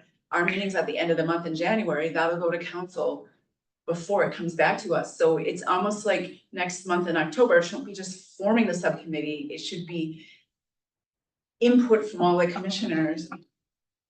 Maybe you do a discussion, right? And then the Just do a subcommittee discussion. goes off and works on it for a month and then brings it back, yeah. So Yeah, we could discuss that. Yeah, next meeting. it's, right. I hope you got what Commissioner Banerjee just said. It's on video, so. Okay. It's recorded on video. Okay. Yeah, so, Yeah, does this, what year does this master plan include? Complete Streets master plan, is that, when does that cycle in? Yeah. Well, this is the work plan, but when does the Complete Streets master plan include? When's the current one that's in operation? master plan, the plans that are in place until we decide to change them. Oh, so that's the long, I thought there was maybe like a 3-year master plan, or, so, not the case, thank you. I could also put the election, we gotta, elect the new chair and vice chair. We did that November last year, so we could do it the next one. Again, we'll discuss what we need, when we wanna do that. I think we should do it, if we can do it next month, because we'll have probably more people attend next month in October rather than. So we could do that, we could put that on there. And then what else? I think I put, And I just want to clarify, that's for the term beginning in January 2025. yeah, we could do that. And then also, I think I put on my notes there. Oh, and then I'm gonna put the calendar together for next year's meetings. So I'll put that as consent calendars. I'll have all the dates of all of the, and then we can decide. And that's what we did last year, so. And again, it's the last Wednesday of every month, and we. You have a comment? Do you have a question or comment? No. You have a comment? Anything?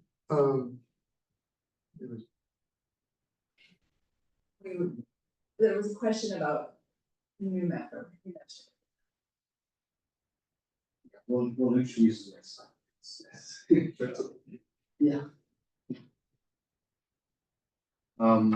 Anything else with potential future agenda items? Yeah, can I add one?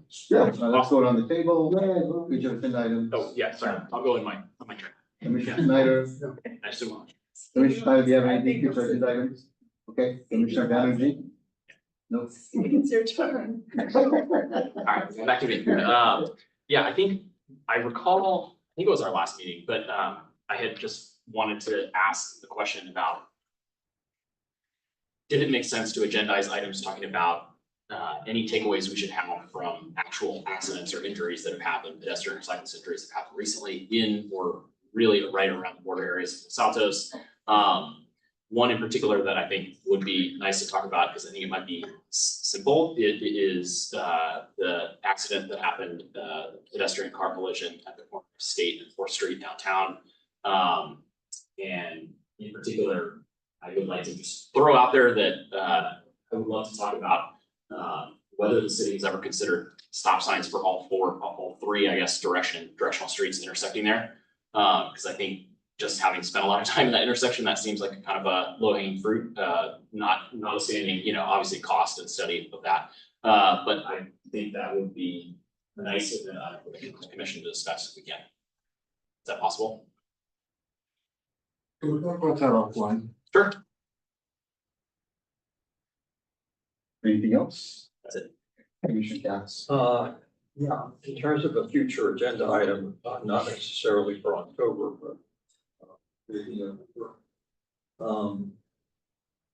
when I was being interviewed yesterday by the city council, one of the council members brought up their concern about e-bikes, and that had also come up briefly in our subcommittee meetings and other electrified vehicles that the kids are riding.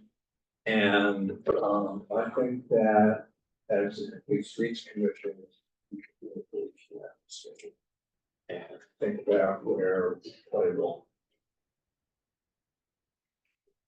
If we do. Thank you. I don't have. No, we do.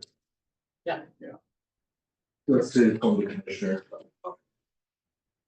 Definitely the last council meeting of the month. I'm currently looking at see if it's happened and because it's such a PD. They would like to see. So from.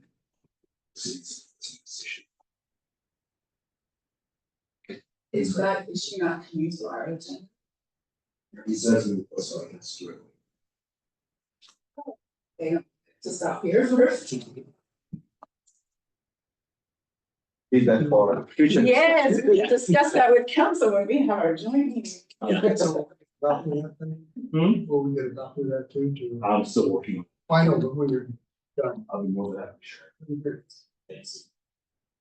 Thank you. I think we're through the agenda in the meeting, so I'll call meeting to close at 8:20. Thank you all. Thanks, everybody.